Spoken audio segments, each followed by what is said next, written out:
राधे राधे दोस्तों, कैसे हैं आप सब। दोस्तों हो सकता है अब तक आप लोगों को ये पता लग गया हो कि 6 जून को जो यूएसबीआरएल प्रोजेक्ट है, यानी कि जो पूरा कश्मीर को जोड़ने वाली जो ट्रेन्स हैं, मतलब कटरा से आगे जो ट्रेनें जाएंगी श्रीनगर बारामूला तक, उनका जो है इनाग्रेशन होने वाला है और हम लोग अब नॉर्मल ट्रेन्स के थ्रू जो है डायरेक्टली कश्मीर तक जा सकेंगे। मैंने सोचा क्यों ना आप लोगों के साथ एक ऐसी वीडियो शेयर किया जाए जहाँ मैं 5 पॉइंट्स के अंदर आपको ये समझाऊं कि इस यूएसबीआरएल प्रोजेक्ट के बन जाने से या स्टार्ट हो जाने से ओवरऑल हमारी इकोनॉमी में, रेलवेज़ में और हम लोगों की लाइफ में क्या एक बड़े मेजर शिफ्ट, एक इम्पैक्ट देखने को मिलेंगे, जो कि हमें लगता है, जो कि मुझे लगता है कि हमें रिकग्नाइज़ करने जो है कहीं ना कहीं बहुत ज़रूरी है। ठीक है, आइए स्टार्ट करते हैं दोस्तों। सबसे पहला पॉइंट है दोस्तों यहाँ पे नेशनल यूनिटी को लेकर के। देखिए, हमारे पास रेलवेज़ का बहुत अच्छा इंफ्रास्ट्रक्चर है। देखो, मैं ये नहीं कह रहा कि हम लोग टॉप पे आकर के बैठते हैं, लेकिन दोस्तों स्टिल हम बहुत लोगों से काफ़ी आगे भी हैं। ठीक है, और उससे भी बड़ी बात दोस्तों, हमारे पास एक बहुत बड़ा नेटवर्क है इसको मैनेज करने को लेकर के। ठीक है, लेकिन एक ना सबसे बड़ा दाग हमारे कहीं ना कहीं रेलवेज़ के नेटवर्क पे आज से पहले एक लगा हुआ था कि कश्मीर से कन्याकुमारी की कनेक्टिविटी अवेलेबल नहीं है। ठीक है, एक छोटा सा पैच है जो कश्मीर के अंदर ट्रेन का चलता है, फिर एक बहुत बड़ा हिस्सा है जहाँ पे कोई सर्विस नहीं है, कुछ नहीं है, और उसके बाद फिर आपके कटरा से जो है ट्रेनें स्टार्ट होती है। ये एक बहुत बड़ी समस्या कहीं ना कहीं थी, लेकिन इस समस्या का भी जो है निदान हो जाएगा और अब कश्मीर से लेकर कन्याकुमारी तक ट्रेन चल पाएंगी। अब आप में से कई लोग सोच सकते हैं ये बड़ी बात कैसे है, बट ये बड़ी बात एक्चुअली में है, ये नेशनल यूनिटी के लिए बहुत बड़ी बात है। जो आज से पहले लोग बहुत समय तक ये सोचते आ रहे थे ना कि कश्मीर से लेकर कन्याकुमारी तक ट्रेनें चलेंगी, आप सीमलेस कनेक्टिविटी जो है यहाँ मिल पाएगी, ये इस चीज़ के अंदर जो है हेल्प करेगा। ठीक है, इसके बाद दोस्तों बात करते हैं सेकंड पॉइंट, जो कि है हमारे बूस्ट टू टूरिज़्म को लेकर के। देखो, कश्मीर काफ़ी सारे टूरिस्ट के लिए बहुत एक प्राइम लोकेशन है, लोग वहाँ जाना पसंद करते हैं, इसमें कोई दो राय वाली बात नहीं है। लेकिन अगर आज आपको ट्रैवल करना है, मतलब जब तक ये यूएसबीआरएल वगैरह शुरू नहीं हुआ, आपको ट्रैवल करना है, आपके पास एक तो ऑप्शन है फ़्लाइट, जो कि अगेन आपको कॉस्ट करेगा लगभग 10,000 रुपये से 12,000 रुपये पर पर्सन, लगभग इतना जो है फ़्लाइट का फेयर रहता है उधर जाने वाली फ़्लाइट को लेकर के। इसके अलावा भी अगर आप अपने व्हीकल से जाते हैं तो इससे थोड़ा सा कम पकड़ लो, लेकिन आपको इतना पैसा जो है लगेगा। उसके बाद अगर आप बस वगैरह के थ्रू जाना चाहते हैं तो भी आपकी जर्नी बहुत लंबी रहेगी। ठीक है ना, मतलब सबसे पहले तो आप यहाँ से उधमपुर पहुँचेंगे, उधमपुर के बाद भी आपको उसे 12-13 घंटे का सफ़र करना पड़ेगा, तब कहीं जाके आप पहुँचोगे, तो एक बहुत लंबा सफ़र यहाँ पे जो है हो जाएगा।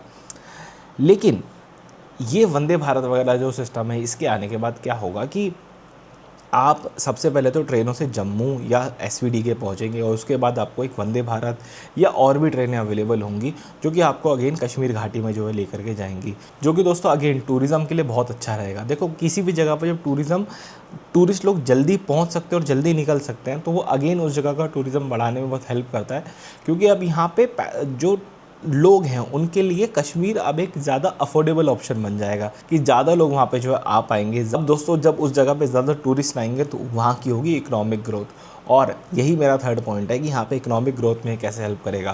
देखो, एक तो पॉइंट हमने टूरिज़्म से लिंक कर दिया कि टूरिज़्म जब लोग ज़्यादा आएंगे, पैसे ज़्यादा खर्च करेंगे, जो वो ज़्यादा पैसे खर्च करेंगे तो कश्मीर की इकोनॉमी ग्रो होगी, वो तो होगी ही होगी, उसमें कोई दो राय वाली बात नहीं है। इसके अलावा दोस्तों कश्मीर में एप्पल्स उगते हैं और भी बहुत सारी चीज़ें होती हैं। अब वो जो एप्पल्स उगते हैं उसके बाद उनको ट्रक में रख करके मंडियों में लेकर आया जाता है बेचने के लिए, जिसमें अगेन बहुत ज़्यादा समय लगता है। लेकिन जब यही चीज़ आपकी ट्रेनों से कराई जाएगी तो वो कुछ घंटे में जो है दिल्ली पहुंच सकेंगे। मान लीजिए 12 घंटे के अंदर भी वो एप्पल्स दिल्ली पहुंच जाते हैं, तो कितने ज़्यादा फ्रेश मिलेंगे कंपेयर टू 7 से 8 दिन पुराने एप्पल्स हमको डे 1 पे मिला करते हैं दिल्ली के अंदर। और इसके अलावा अलग अलग जगहों पे पूरी इंडिया के अंदर वो जल्दी पहुंच सकेंगे। ट्रांसपोर्टेशन कॉस्ट सस्ती हो जाएगी उन्हीं एप्पल्स के ऊपर। आप उदाहरण मान के चलिए दोस्तों कि ये एक एप्पल है, इसकी कॉस्ट मान लीजिए 15 रुपये आती है, लेकिन इसकी ट्रांसपोर्टेशन कॉस्ट भी 15 रुपये है। फिर उसके बाद और बहुत सारे मार्जिनस होते हैं, तो सब मिला मिलो के आपको ये एप्पल जो है 100 रुपये का पड़ रहा है। लेकिन अगर अब इसकी ट्रांसपोर्टेशन कॉस्ट सस्ती हो जाएगी, काफ़ी रेलिवेंट सस्ती हो जाएगी, और डायरेक्टली मैं यहाँ से दिल्ली भेज सकूँगा, मुंबई भेज सकूँगा, चेन्नई भेज सकूँगा, तो जो मिडल मैन है वो भी कम हो जाएंगे, जिससे इस एप्पल के रेट गिर सकेंगे। ठीक है, जिससे ये जो है सस्ता हो सकेगा, तो अगेन कहीं ना कहीं वो इकोनॉमिक ग्रोथ में हेल्प करेगा। एंड ये सिर्फ एप्पल के लिए नहीं है, ये और भी चीज़ों के लिए है, और ये वाइसा वर्सा भी है। मतलब ये वन साइडेड नहीं है कि कश्मीर से बस सामान आ ही रहा है, जाने के लिए भी है कि मान लीजिए वहाँ पे बैठे हुए एक पर्सन को मान लो एक आईपैड उसको ऑर्डर करना है, उसको एक आईपैड चाहिए, ठीक है। तो अभी के लिए उसके लिए क्या होता था कि यार अमेज़ॉन डिलीवर तो कर देगा लेकिन 10 दिन लेगा डिलीवर करने में। लेकिन ये ट्रेन वाला सिस्टम आने के बाद हो सकता है वो 10 दिन का काम जो है 4 दिन के अंदर अंदर कर दे, 3 दिन के अंदर कर दे, जो कि अगेन सोचो कितना जो है बेनिफिट होगा। एक तरफ जहाँ ज़्यादा टूरिज़्म आने से इकोनॉमिक ग्रोथ हो रही है, तो दूसरी तरफ एक कंजप्शन भी बढ़ेगा, मतलब लोग पैसा, वहाँ के लोग जो लोग हैं वो पैसा स्पेंड करेंगे, अपना लाइफस्टाइल को अपग्रेड करेंगे, जो कि अगेन पूरी इकोनॉमी को ग्रोथ करने में जो है बहुत हेल्प करेगा। इसके बाद एक और पॉइंट है दोस्तों, सिक्योरिटी और स्ट्रैटेजी। ये किस तरह से ये बड़ा इंपॉर्टेंट है। देखो दोस्तों, अभी हमने थोड़े समय पहले एक खबर सुनी थी कि नेशनल हाईवे के अंदर भारी बारिश के कारण जो है लैंडस्लाइड वगैरह हो गई और वो ब्लॉक हो गया। अब जब ऐसी चीज़ें होती हैं तो रेलवे से एक बैकअप ऑप्शन की तरह आके खड़ा होता है, जहाँ पे रेलवे सेक्टर जो है कम्प्लीटली यूज़ होता रहेगा लोगों को इवैक्यूएट करने के लिए, ठीक है, और जो भी वहाँ पे मदद पहुँचानी है उसके लिए। तो ये तो एक पॉइंट हो गया। इसके अलावा दूसरा पॉइंट सिक्योरिटी का कैसे हो गया, मान लीजिए बॉर्डर पे कोई टेंशन खड़ी हो जाती है, ठीक है, और हमारी आर्मी फोर्सेस को बॉर्डर की तरफ मूव करना है, तो वहाँ पे भी ये लिंक जो है बहुत ज़्यादा हेल्प कर पाएगा हमारी आर्म फोर्सेस को वहाँ तक जो है पहुँचाने में, और वो रोड के कंपैरिजन में बहुत ज़्यादा क्विक एंड मैं ये कह सकता हूँ कि एक बार में ज़्यादा लोड लेके जाने वाला बन सकता है। तो सिक्योरिटी एंड स्ट्रैटेजी के अंदर भी ये जो है बहुत हेल्पफुल है। इसके अलावा किसी की कोई मेडिकल इमरजेंसी है, ठीक है, किसी पर्सन की, कोई बंदा मान लीजिए बारामूला में रहता है, जो हॉस्पिटल है वो जम्मू तवी के अंदर है, स्पेशल ग्रीन कॉरिडोर बना करके ट्रेन को लेकर के आया जा सकता है। इसके अलावा अगर वो नॉर्मली उस ट्रेन से भी आता है तो भी वो रोड के कंपेरिजन में उसको बहुत ज़्यादा जो है कम पड़ने वाला है। अच्छा, एक लास्ट पॉइंट मेरा और है यहाँ पे, सोशल एंड एजुकेशनल पर्पसेस। अभी तक होता क्या था, क्योंकि पूरी वैली अपने आप में एक हिंड्रेंस की तरह खड़ी हो जाती है दोनों तरफ के लोगों के लिए, मतलब जो मेन सिटी जम्मू कटरा में रहते हैं एंड कम्पेयर टू जो लोग वैली में रहते हैं, वो लोग ज़्यादातर यहाँ नहीं आ पाते, चाहे वो सोशल पर्पस हो चाहे वो इकोनॉमिक एजुकेशनल पर्पस हो। तो जो वैली में रहने वाले लोग हैं वो कटरा की तरफ, उधमपुर की तरफ, जम्मू की तरफ जो है मूव कर सकेंगे फॉर देयर एजुकेशन पर्पसेस, जो कि अगेन लॉन्ग टर्म में उनके फैमिली के लिए, उन लोगों के अपने करियर के लिए बेनिफिशियल होगा। पहली चीज़ तो ये। दूसरा, सोशल किस तरह से होता है कि जब लोग आपस में घुल मिल सकते हैं, ठीक है ना।